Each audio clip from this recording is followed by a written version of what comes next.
Hey there, I hope you're doing well. My name is Arya and today we're going to look at some more Reddit stories. If you enjoy Reddit stories, consider liking, subscribing, and maybe hitting that notification bell too. Let's get started with today's first story. Much love, everyone. Today's first story comes from Caught Cheating Live Stream Exposes Wife and Affair Partner in Action. Hey there, I'm Rick, but my buddies call me Head. I work as a broadcast engineer at WBDK, a local CBS station in Atlanta, Georgia. I've got a fancy graduate degree from MIT in electrical engineering and computer science, and I also picked up another degree in broadcast technologies. I've been working in this field for 22 years, taking on some challenging roles along the way before landing here in Atlanta for the past 5 years. I hopped around various TV stations on the East Coast. Ghost, I'm 46 years old, with dark hair and I'm 6 feet 3 inches in tall, weighing in at around 190 pounds. Some folks might say I'm good look, but I'm no TV heartthrob. Been happily married to Sharon for a solid 22 years, and we've got 2 daughters, Melanie and Stephanie. Melanie's already tied the knot and Stephanie's just about to graduate from college. Sharon stands at about 5 feet 5 inches and doesn't weigh more than 135 pounds and rocks long blonde hair. She's a real sweetheart, both inside and out these days. She's working as a secretary for our pastor, Reverend Bob Shelter, and she's been doing that job for the past year and a half now. Let me tell you about last Friday. I had some extra time for lunch and decided to surprise Sharon by taking her out. I parked at the church office's side entrance due to the rain, hoping to get closer to the door. However, when I arrived, I found Sharon's office empty. Still, I went inside. While I was waiting, I overheard Sharon talking to Pastor Bob in his office. She was looking forward to Monday night and mentioned how great it was that I work on the Monday night football games for the station, because it gives us a chance to spend time together. She also asked about a reservation at the Lynn. Pastor Bob assured her, "Yes, it's all set. I've booked the Whirlpool Suite again. Come over here and let me show it to you right now." I heard some rustling of clothes and then Sharon's moans. I was shocked, on the verge of feeling sick, and my anger was building up. I knew I needed to leave before doing something foolish. I couldn't bear to listen any longer. I had the urge to barge in and confront them, but I hesitated because I knew I'd lose control and maybe even get physical given my emotional state. At that moment, I was certain I'd end up kicking both of them. However, I didn't want to face the consequences of my actions, so I made the tough decision to turn and leave. It was one of the most difficult things I've ever done. I wanted to lash out, but I walked away. I was pretty sure neither of them noticed me or knew I had been there. They had security cameras watching the main entrances of the church, but I had entered and exited through the side door without being spotted. I was so shaken that I realized I wouldn't be able to focus for the rest of the day. I called my workplace and explained that I wasn't feeling well, saying I needed to go home.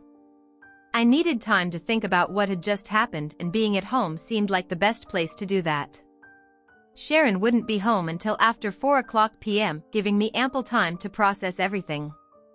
It became evident that Sharon was having an affair with Pastor Bob, and I decided that I couldn't continue to consider him my pastor. What I really needed to uncover was the full extent of their relationship, how long it had been going on, and what had led to it in the first place. I understand that some people prefer not to delve into these details because they believe they don't matter, but I'm not one of those people. I desperately wanted to understand why this had occurred in my seemingly wonderful marriage, a marriage that in Sharon's eyes apparently wasn't as wonderful as I thought. She wasn't the sweet person I had believed her to be, and I was determined to uncover the truth. I wasn't weak, and I was determined to get to the bottom of this situation, ensuring that both of them faced the consequences of their actions. Once I arrived home, I brewed a pot of coffee and went outside to sit on the patio, hoping the pleasant weather and fresh air would help me think. Clearly, I needed to make sense of everything that had happened. I won't deny that I shed a few tears that afternoon, because I understand I don't own Sharon or her body, but it deeply hurt me to think she'd been sexually involved with another man, or perhaps more, when she had promised herself to me on our wedding day. Some might not take those vows seriously, but I did, and I believed she did too. Such a situation makes you question your entire set of values and wonder if you've been foolish your whole life to believe in faithfulness and love, and all that comes with it. Regardless of what anyone says, the most damaging part of a cheating partner isn't just the physical act, it's the loss of trust in them and everything they say or do. It's like throughout your whole marriage. You thought they had your back, but now you realize they don't, leaving you feeling exposed and scared. Despite being 6 feet 3 inches in tall and weighing 190 pounds, I felt vulnerable and frightened. It underscores how a cheating spouse can affect a person's emotional well-being. Being as I sat, there battling my emotions and trying to stay calm and logical, so I could process everything, I realized there were things I had questioned in the past, but let go because of the trust one had in Sharon. These were little things that didn't seem significant at the time, but had now formed a heavy lump in the pit of my stomach. As I connected the dots. How could I have been so foolish? It was trust, plain and simple. I had put my trust in her, and today that trust lay shattered. What I needed were cold, old, hard facts. I wanted to know why this had happened. I wanted to understand the duration, frequency, locations, and who else might be involved. My trust had evaporated and I was determined to find the answers I needed as an update. I didn't think I could face Sharon just yet without revealing my feelings. So at 3:00 p.m. I decided to leave the house before she returned. I drove into town and stopped by the station to pick up a few things I'd need for the next couple of days. I popped into my boss's office and asked for a couple of days off early in the week, explaining that I was dealing with some personal issues and not feeling well.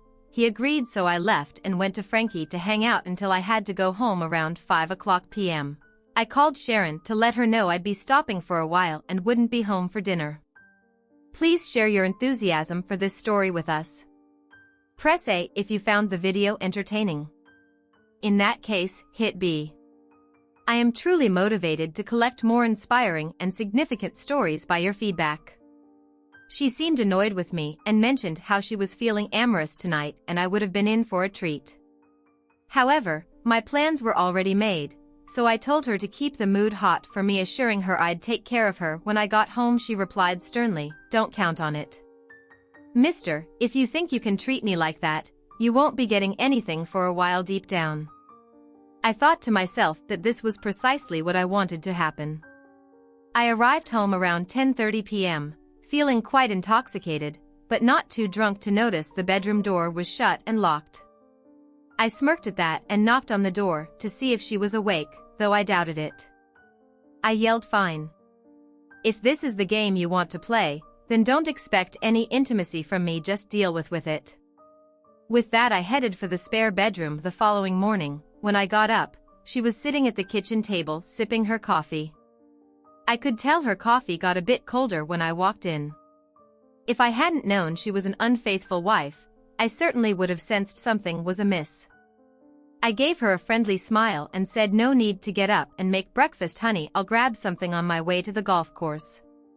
I then headed out of the kitchen, walked into the garage, loaded my golf clubs into the trunk and drove off. Shortly after, my cell phone rang, and I noticed it was her calling. So I chose not to answer. A few minutes later, I heard a beep indicating she had left me a voicemail. I listened to it, and it was a message filled with anger, asking how I could do this to her and demanding I return immediately. The truth was I had no intention of actually going golfing. I had used that as an excuse to buy myself a few hours to handle what I needed to my destination was my former church. The last thing I wanted was to hear Bob preach again. It was still early when I arrived, so I knew there was a good chance no one would be around, and I was correct. I entered the building having a key since my wife worked there. I made my way directly to the offices with the goal of placing remote micro cameras and mini microphones in her office and Bob's office. It didn't take me long to set it all up, and I concealed the transmitter behind some old Himmels in the supply closet across the hall. I had the receiver in my trunk and I wired it into my car's electrical system. This way, I could monitor their conversations and activities whenever they were in their offices. While I didn't expect them to do much at the church, I was confident that I would gather valuable information by watching and listening to them for a few days. Once I was sure everything was functioning correctly, I snooped through her desk, but found nothing of significance. However, I did notice a large asterisk on her calendar for Monday, which aligned with what I had overheard on Friday. I would be prepared for whatever might happen on that day. Next, I entered Bob's office and conducted my search there. I didn't have much luck finding anything incriminating, but just when I thought I was out of options, inspiration struck. It was ironic considering I was in a church, but I had a thought. I decided to check the filing cabinets for church expense receipts. Lo and behold, I stumbled upon a file containing several receipts from the law in Rose. Well, some were from the end of 2019 and a couple were from the spring of 2020. Realizing I was pushing my luck by staying too long, I hastily made copies of the receipts to take with me. I then tidied everything up and made my exit. My next move was to head over to the golf course and park in my usual spot. I made my way to the clubhouse and gravitated towards the bar. I wanted to ensure that a few people there would remember my presence. I found a table in the back and ordered a Sprite, spending a couple of hours there. During that time, I scrutinized the receipts carefully and discovered that the two from late 2019 were both for Mondays and the two from the spring of 2020 coincided precisely with dates. When I had attended a conference at CBS headquarters in New York, what infuriated me the most was that Bob had the audacity to charge those motel rooms to the church, disguising them as conference room rentals for meetings. He was renting with my wife in a motel, and I had unknowingly footed the bill. While we had been contributing to the church, I decided that there would be no more donations from me. Their reckoning was drawing near, and all I needed was a bit more evidence to seal their fate. I was certain this affair had been ongoing for close to a year, if not longer, which aligned with the hints I had picked up on earlier. My hunch was that Bob had been involved with her even before she started working for him. She had a good job as a receptionist at the Telfair Corporation, but she eagerly accepted the opportunity to work for the church, saying, "Honey, it'll be so close to home and I'll be working for the church. What could be better than that? Plus, the pay is almost as good as what I was making at Telfair. How can I pass this up?" It sounded great, closer to home, church employment, and nearly the same pay. However, it was clear she was more interested in the extra perks. I couldn't believe how blind I had been. It filled me with anger, but it also sickened me to think that my loving wife could betray me like this. I was determined to make them pay for their actions. I decided it was time to do some investigating. I went out to my car and connected my iPod to the frequency of the receiver I had in the trunk. After scrolling through a few minutes of data, I saw Bob enter his office. He picked up his phone and made a call. I regretted not having placed a bug on his phone, but there was nothing I could do about it. Now I had to settle for hearing one side of the conversation. "Yes, Sharon, I'm at the church. I came right after you called me. Why don't you tell me? What's bothering you?" I thought, has he ever done this before? I see. "What do you think set him off then?" he asked. "Do you think he's suspicious of anything?" Sharon with a laugh. He continued, "All right. Well, you can get back at him on Monday night." After hanging up, he sat there in thought. Just as I was about to shut down the transmission, he mumbled something almost inaudible, but I managed to capture it. I made sure to save that soundbite, knowing it might come in handy later. After shutting down, I drove back home. I figured it might be a bit chilly there, so I started mowing the lawn and took care of some basement chores when I walked in. She didn't say much to me, but the tension in the air was palpable during dinner. I chose to ignore her, and she sat there staring at me. Eventually, she tried to start a conversation by asking what had been bothering me lately and why I had been acting strangely. I responded by reminding her that she had locked me out of our bedroom the previous night and that I rarely went out with my friends. I pointed out that the one time I did she had become upset and made threats. So the situation was a result of her actions, not mine. In frustration, she retorted with an expletive. I noted that her language didn't align with the behavior expected of a devout Christian woman, considering her strong faith. Her reaction clearly displayed guilt on her face, and I couldn't understand how she thought I wouldn't notice. Nonetheless, she managed to regain her composure and eventually left the table. I thought to myself that when everything came to light, she wouldn't handle it gracefully later in the evening. She entered the family room where I was watching television with slightly reneged eyes, indicating that she might have been crying. The rest of the evening unfolded without any major incidents. When I was ready for bed, I walked down the hallway to the spare bedroom and settled in. A few minutes later she entered the room and stood there. I asked her, "What do you want?" She inquired. "Aren't you going to come to bed?" I replied, "Nope. You've made it clear that there won't be any intimacy in the near future, so I might as well get a good night's sleep alone in here." With that, she left the room in tears. Honestly, I didn't care. On Sunday morning, she woke me up at 800 am dressed for church and invited me to join her. I declined, explaining that I had no plans to attend. She left the room with a certain look on her face, suggesting she was beginning to understand the situation later. She left the house and we didn't exchange many words throughout the day, each retreating to our respective rooms. Monday morning I left the house without encountering her or engaging in conversation. She called me, her voice heavy with tears, expressing her apologies and love. I assured her we would discuss everything upon my return that evening and hung up. Then I contacted my boss, informing him of my day off, but confirming in my commitment to covering the Monday night football game. He was satisfied with my availability and asked how things were going. I replied that they were proceeding as expected. My next destination was the Luddite Inn in Roswell Update, so there I was, walking into the motel lobby trying to look like I was just another guy on the job. I spotted the clerk, a young dude named Kevin, who seemed more interested in his phone than the comings and goings around him. I walked up to him with a clipboard in my hand. "Hey, got a service call for the Whirlpool suite," I said, tapping on the fake work order. I'd put together some complaint about the AC making noise. "You know how it is with this heat, right?" Kevin gave the clipboard a once over, his brow furrowing a bit. I kept my face straight. "All professional, like which room?" he asked, sounding a little puzzled. I told him the suite number, and for a second I thought he might call my bluff, but then he just nodded, handed me the key card and said, "Make it quick." "All right." I was in the room in no time, dropping my tool bag down, but instead of wrenches and gauges, I had my little high-tech gear, mics, cameras, you name it. I was playing the part of the maintenance guy, but what I was really doing was setting up my own sting operation to catch my wife in the act. Installation was a breeze. I hid them so well, you'd never know they were there.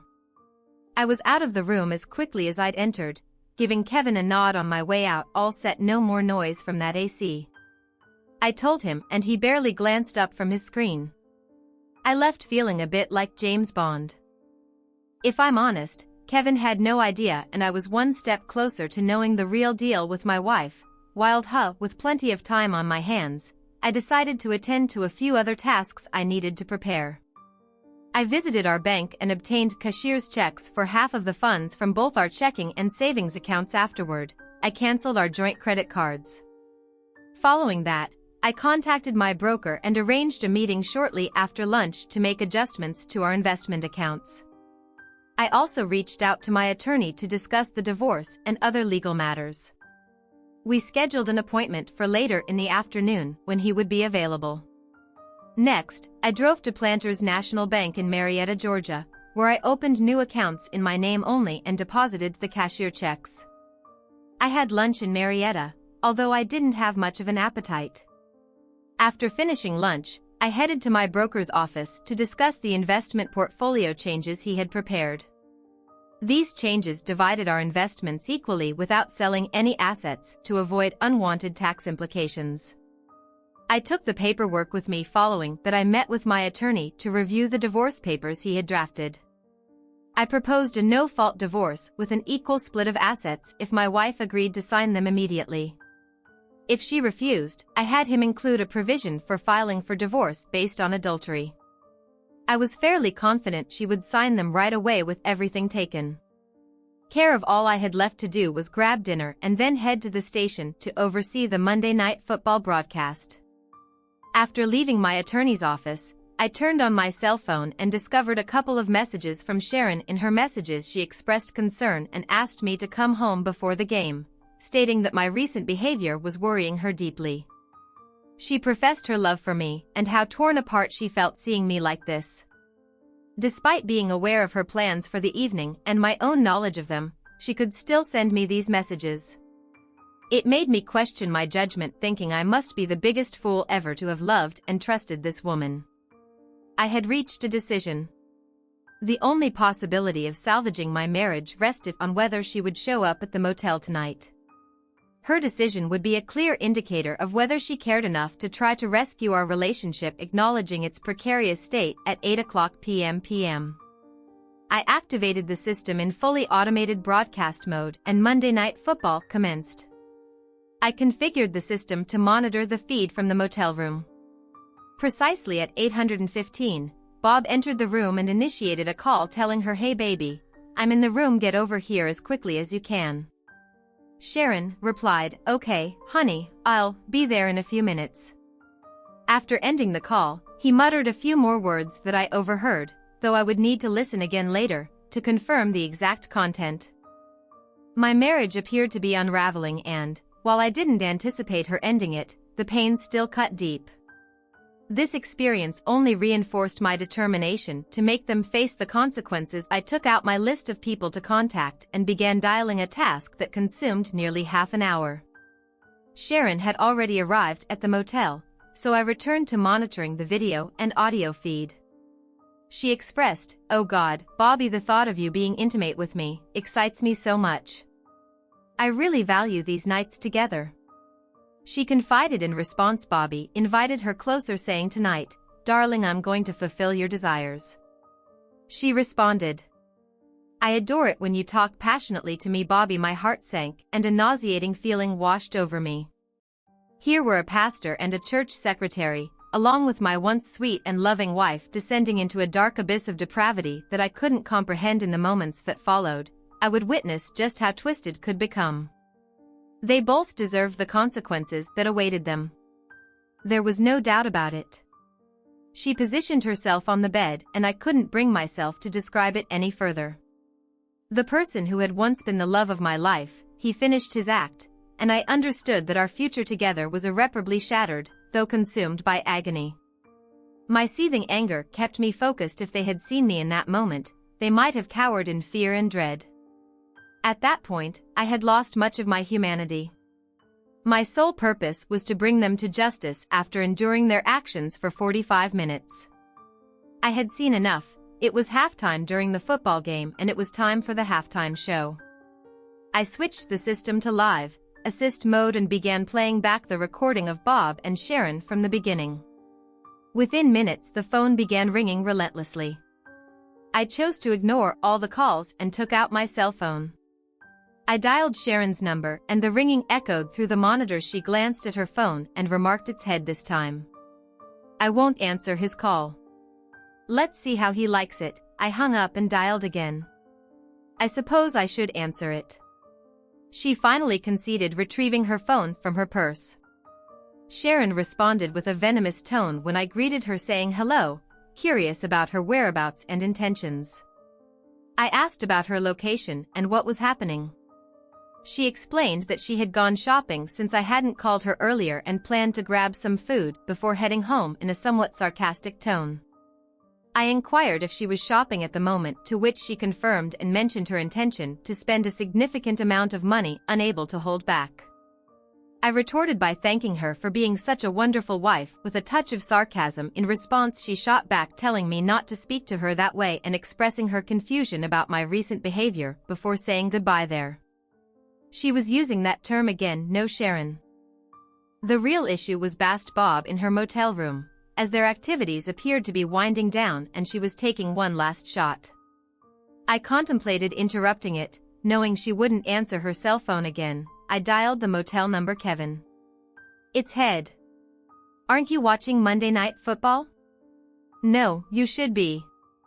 Could you ring the Whirlpool suite for me? After just 2 rings, he picked up. Hi Bob. Can I speak to Sharon once more? She came on the line questioning why I was calling. Well, Sharon? It's like this. I know you've been unfaithful and I'm well aware of your location and activities. I plan to file for divorce and you'll find yourself without a place to stay. Bob might also face some consequences. Confused.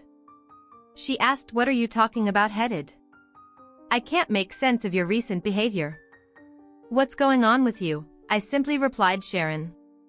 The charade is over. I suggest you turn on Monday Night Football and enjoy the halftime show. I'll see you later. Goodbye. I watched on the live monitor as she went to the TV and tuned in to MNF. Oh, my God. No, she screamed, as she watched the streaming video of herself and Bob engaged in their activities due to a time delay in the live feed. She witnessed a substantial portion of what the entire Atlanta area had already seen. Her response was limited to repeating, "Oh, no," as she hastily got dressed and fled the room. Bob was equally frantic to leave, uttering curses all the while. "I will kick that son of a bitch. I will kick him," he muttered, unaware that his muttered words could come back to haunt him once they had vacated the room. I promptly turned off the monitors and allowed the video stream to continue for 1 more minute. Then I switched off the live assist mode and returned the system to its fully automated broadcast mode. I retrieved the tape and left the broadcast booth, knowing it might be my last visit to the building. I took a few personal items from my desk as well. Final update, I spent the rest of the night at Frankie, and yes, my performance during halftime became the hot topic at the bar after the game concluded. I hailed a cab and headed home. When I arrived, I found Sharon sitting alone in the darkened living room. The phone had been disconnected and it was evident that she had been sobbing uncontrollably. Her tears didn't move me as far as I was concerned. It was all over. She cried and asked, "How could you do this to me, Head, after all these years together? How could you?" I responded, firmly, "No, Sharon. The real question is, how could you do this to me? I'm drunk and I'm going to bed. We can talk tomorrow." She remained motionless as I left the room and retreated to the spare bedroom. The next morning, I woke up with a nasty hangover and she was still on the sofa with dark circles under her eyes. It appeared she hadn't slept at all, but again, I didn't care. She had brought this upon herself. I nonchalantly put the phone back on the hook and it immediately began ringing for the next hour and a half. I fielded calls from family members, including her parents, friends, church acquaintances, my now ex-boss, and both of my daughters. They were deeply upset by what they had witnessed and nothing I said could console them. I understood that it was harsh for them to have seen what they did, but they were adults and would eventually move past it. I also received a call from Mrs. Bob, who inquired about whether I had kept a tape of the entire incident. I assured her I had a copy securely stored and would provide it to her if she needed it. It was evident that everyone I had called had watched the Monday Night Football halftime show and they didn't hesitate to let me know. Some were angry due to its explicit content, while others, like Sharon's parents, considered my actions terrible for exposing her like that. However, most people were authentic and understood my perspective. It was a challenging ordeal, but it was the price I had to pay for my actions. Sharon remained seated, sobbing throughout the ordeal. Eventually, I left the phone off the hook once more and went to prepare some coffee. When I returned, I offered her a cup and handed her the divorce papers and investment documents she needed to sign. I stated, "Sharon, I'm filing for divorce after discovering your infidelity and witnessing what I did last night. It's clear, you've been cheating on me for at least a year or longer. There's no way I can continue in this marriage." I held up the papers. "These are the divorce documents and, if you read them, you'll see I'm requesting a no-fault divorce and proposing an equal division of our assets. To proceed with this, you must sign both the divorce agreement and the agreement for splitting our investments right now. There will be no negotiations or modifications to these documents. They are entirely fair to you." I explained, "I'll Give you until 5 p.m. today to consult with an attorney and confirm that my offer is fair. At 51 p.m. the deal is off the table and I'll file for divorce. On the grounds of adultery, I'll seek a property distribution based on both our individual contributions, with mine being significantly greater than yours and our respective incomes. In essence, I'll go after everything. I can let be clear. This is the best deal you can get, so consider it seriously. I warned her, and in the end it would be unwise to contest a divorce based on adultery when the whole of Atlanta will know it's the truth. Everyone will know you've been unfaithful. This is what you wanted, as I overheard you tell Bob your wish has been granted, and now everyone knows it. Take the deal, Sharon desperately, she pleaded headed. I love you and I want to save our marriage. Can't we try to work this out? I responded firmly. That may be true, Sharon, but it doesn't matter. Love is irrelevant. I won't marry to you. Our marriage ended when you chose him over me, and whether you believe it or not, that decision was made when you engaged in your affair with him. Now, I'd advise you to freshen up and consult with an attorney. Time is running out. I suggested later that afternoon. She returned home with the papers. My attorney recommends that I sign these papers, head. He believes you've made a fair offer given the circumstances, and he thinks I should take this settlement. She said, head, can we talk? Can you listen to me and perhaps consider forgiveness and working together to salvage our marriage? I agreed to sit down and listen because I genuinely wanted to understand why she had done what she did. I also wanted to know if this was the first time it had happened in our marriage. We sat at the kitchen table and she began explaining everything. She revealed that there had been no other affairs before this one. It had started shortly before she began working for Bob. She admitted that she didn't really understand why, because she had been completely happy with me, but she couldn't deny that something had drawn her to Bob. She mentioned his charismatic demeanor and the feeling that he loved her. So here's Sharon, everybody. She's kind of like someone saying my bad after messing up in marriage. She's saying sorry a lot, trying to fix her mistake with some tears and a sad face. It's like she thinks feeling bad is enough to fix everything, even after she didn't take her promises seriously. It's like when a dog chews up your homework and then asks, cute thinking, you won't be mad. Tough luck, Sharon. Life's not a game, and you can't just say sorry to make it all. Okay, seems like just being sorry isn't enough right now. I acknowledged Bob's charisma but shattered her perception. When I played back 2 sound clips, I had saved the first was Bob muttering on the first day that idiot better make sure her husband doesn't find out about our affair. The second soundbite was from the room just before she arrived. I'm going to use her tonight. Tomorrow, if she causes any trouble, I'll threaten to tell head that should keep her in line. I can't risk her husband discovering our affair and exposing everything. So Sharon, not only did you damage our marriage, but you were mistaken about Bob's feelings for you. I pointed out. No, Sharon, there's no way I could continue our marriage for 2 reasons. First, you broke our marital vows and I can't live with that, and second, you would never find happiness with me again either. I could never satisfy you after this. No, Sharon, no matter how much love there might be between us, it wouldn't be enough to overcome the damage you've done to our marriage. She just sat there crying, knowing that what I said was the truth. In the end, she signed both sets of papers. I informed her of my decision to move out, allowing her the time she needed to find a new place to live. I didn't believe she could afford the house and, to be honest, I didn't want to stay there either. Our agreement stipulated that the house would be sold with the profits split evenly, just like our other assets. Besides, the house held too many memories that I wanted to leave behind. I gathered the paperwork in bags I'd prepared the previous day and left the house. I headed to my broker's office to drop off the papers and then checked into a hotel for the night. The following morning, I had an appointment with my attorney. We discussed the divorce papers and he agreed to file them with the Superior Court of our county that same day. During our meeting, we also delved into the predicament I found myself in at the radio station and with the FCC. My attorney explained that the FCC had the authority to issue civil fines, revoke broadcasting licenses, or deny renewal applications. Furthermore, those found guilty of violating these regulations in federal court could face criminal fines and a maximum prison sentence of 2 years. Given the circumstances, my attorney believed that jail time was unlikely, but substantial fines in the end of my broadcasting career were inevitable.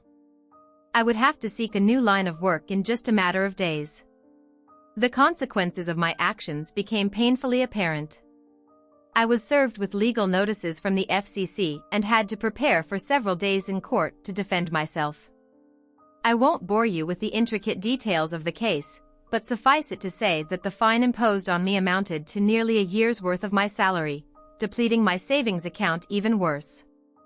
My broadcasting license was revoked and I would be prohibited from working in my field for the next 2 years.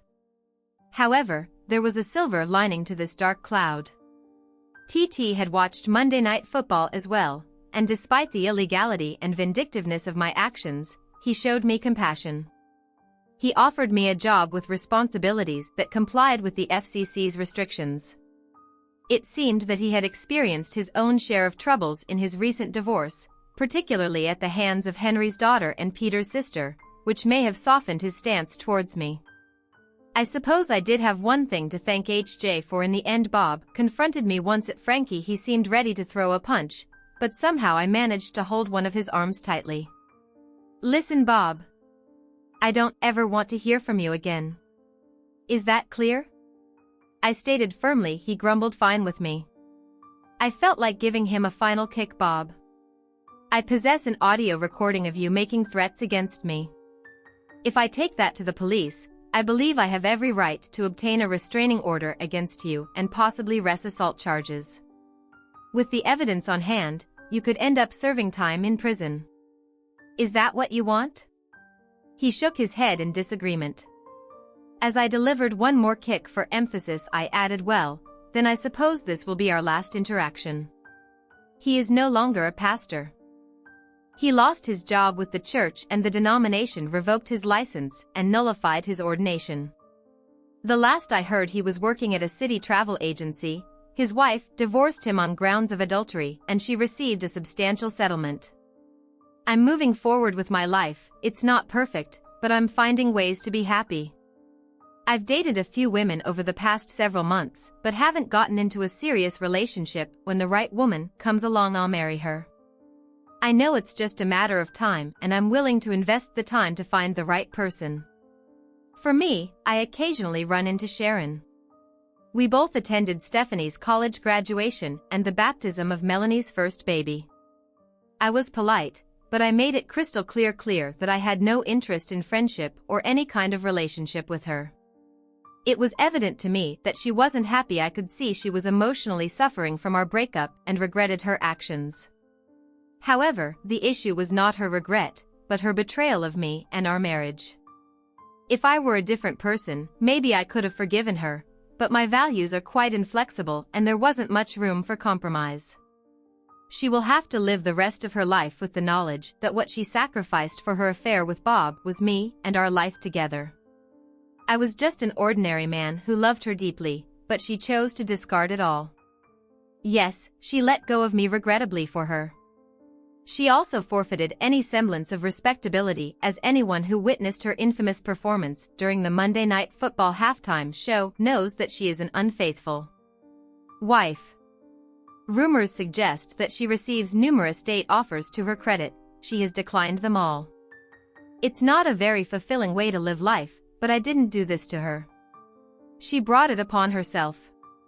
I'm going to turn this one over to you. What do you make of this situation? Share your thoughts in the comments below, and as always, a huge thank you from the bottom of my heart for getting involved in today's stories. Your love, support, and time mean the world to me. So, thank you so much for being part of this. I really appreciate your time. I'll see you in the next one. Take care and much love.